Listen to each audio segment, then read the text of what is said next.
Hey everyone, it is July and about mid-month, which is also time for this month's flash fiction. Last month we looked at Red Than White, and before that we had Runner. So this month we've got something completely different. Probably one of the weirder ones I've written, so let's jump into it. It is called Tyne Cabin. The morning. I sat patiently in the car, twiddling my thumbs, wondering when I would be able to get up and stretch my legs. I had already spent over 2 hours on the highway, watching trees, rocks, and the occasional animal go by. Sure, it's cool at first, but after a while you get tired of seeing the same thing. The fact that I got squirrely easily didn't help either. Maybe that's why my parents insisted on those prescription pills and less time online. I let out a sigh. My exhale built up condensation on the window. I kept my gaze on the scenery, wondering when we would finally stop. "We're almost there, gang," came Dad's voice from the front seat.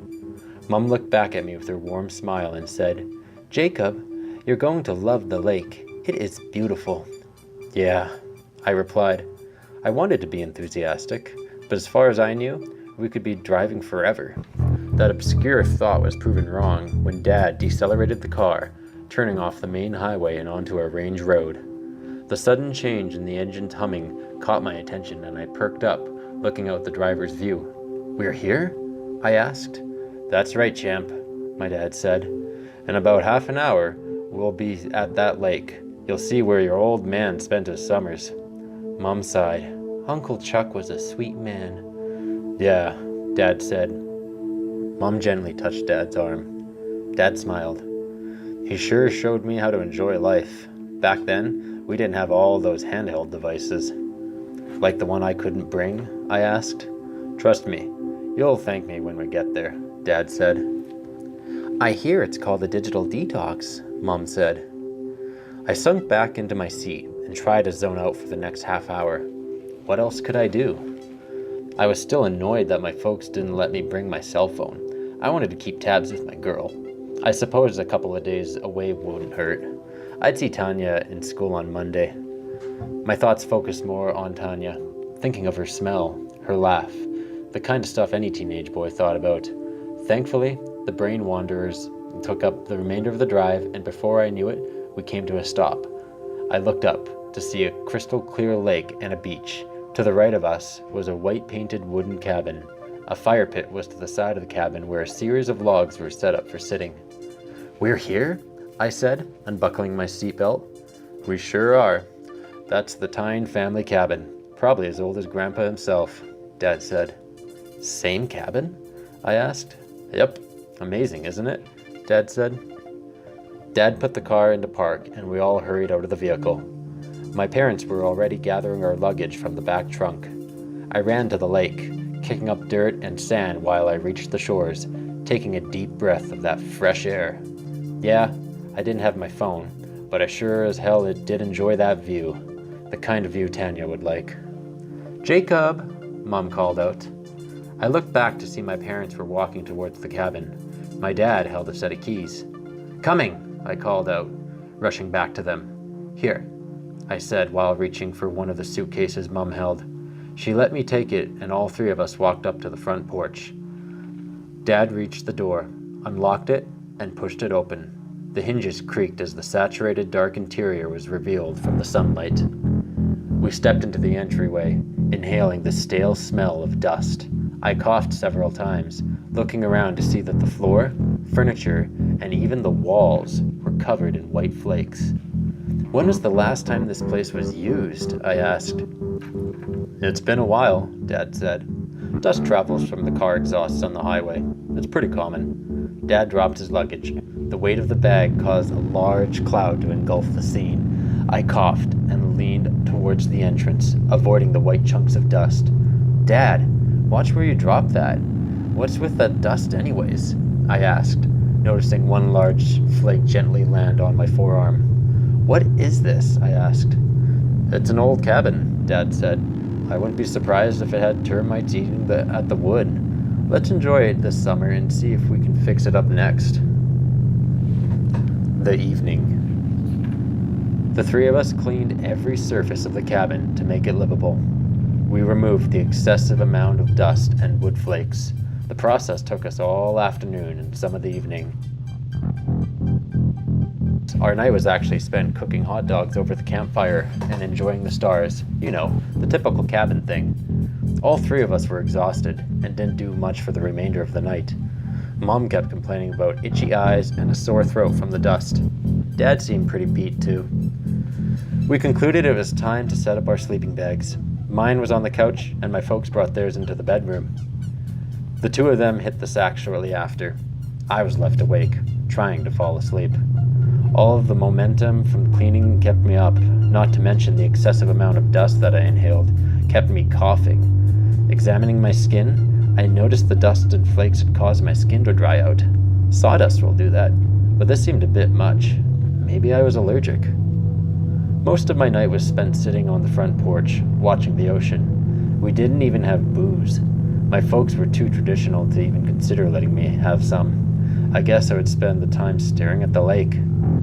Only 2 days, I mumbled while standing up, deciding it was time to try and get some sleep. A ruffling noise came from the shrubbery near the beach. I spun around to see some bushes bobbed up and down from the aftermath of the sound. I paused, scanning the scene. A high-pitched snickering sound came from the darkness. "Yeah, good time for some sleep," I said, realizing no one was around to hear. The last thing I wanted was for some coyote to bite me. Did they even attack people? I wasn't an animal expert. I hurried back into the cabin, locked the door, and slipped into a sleeping bag, ready for a good night's sleep. Wakey, wakey. Scratching and scraping sounds were on repeat. I was dreaming of being in a car. Was the vehicle scraping against something? A snickering, or maybe a screeching noise erupted, and I shifted my sleeping position. It was one of those half-awake and half-sleeping states where you weren't sure what was reality and what was a dream. I felt a gentle object land on my nose, followed by another. Like leaves falling, the subtle touches answered the question. It was not a dream. A few grunts and another snicker forced me to open my eyes. Directly over top of me was a naked, crusty-skinned man scratching his neck vigorously over my face. I let out a scream and scurried backwards. My head bumped into the armrest immediately. The man looked down as his one leg slid off the backrest of the couch. His eyes were too dark to see under his puffy eyelids. His nose extended outward, ending in a twist. His elongated ears bobbed up and down as he continued to scratch his neck. He let out a cackle and snagged my forearms. "Wakey, wakey, it's Flaky," he said with a toothy grin. "Mom! Dad!" I shouted, kicking the man in the chest. He squealed, "Ouch!" The man let go of me to scratch his chest. "You took me flakes, you little prick." He scurried backward on the couch and leaped onto the hardwood floor, bringing his wrinkly behind into view. "Dad!" I called out while kicking the sleeping bag away. The man scurried around the couch and towards the kitchen. He continued to scratch and groan until he disappeared around the corner. I got to my feet, panting heavily. "Mom! Dad!" I shouted, looking towards their bedroom door. It was half shut, beside the open doorway to the kitchen. My face itched, forcing me to scratch the skin thoroughly in an attempt to get rid of the flakes. "Mom?" I asked, while stepping towards their bedroom, scratching my forearm. I looked over to the kitchen to see if I could spot the man. No. A draft picked up from the kitchen. The window had to be open. I hurried towards the bedroom, pushing the door open. "Mom? Dad?" I asked while wiping my face. It felt as if a swarm of mosquitoes had stung my face. The itch was reaching unbearable levels. The room was too dark for me to see anything. I rushed over to the curtains and pulled them open, allowing the moonlight to highlight the scene. The sleeping bags on the bed were empty. Only a large pile of flakes remained where my parents should have been. "Mom!" I hurried to the bed and swatted it a couple of times to check if they were under the sheets. My hand hit the sleeping bag and the mattress below, causing the flakes to fly into the air. I coughed, accidentally inhaling some of the particles. Smart move. I spun around the room, looking at every corner to see if I could spot my parents. They were nowhere to be found. "Dad!" I called out while rushing out of the bedroom, vigorously scratching my skin. The skin peeled back in thick layers with each dig of my nail. Blood seeped from out where I scratched. "It's so itchy," I thought, feeling my body temperature drastically increase. "What'd you do to them?" I shouted, running into the kitchen. I stepped onto the green and white tile and fell, my leg collapsed. My elbow hit the tile floor first, followed by my head. With a heavy thud, I groaned, feeling my body flare up in heat.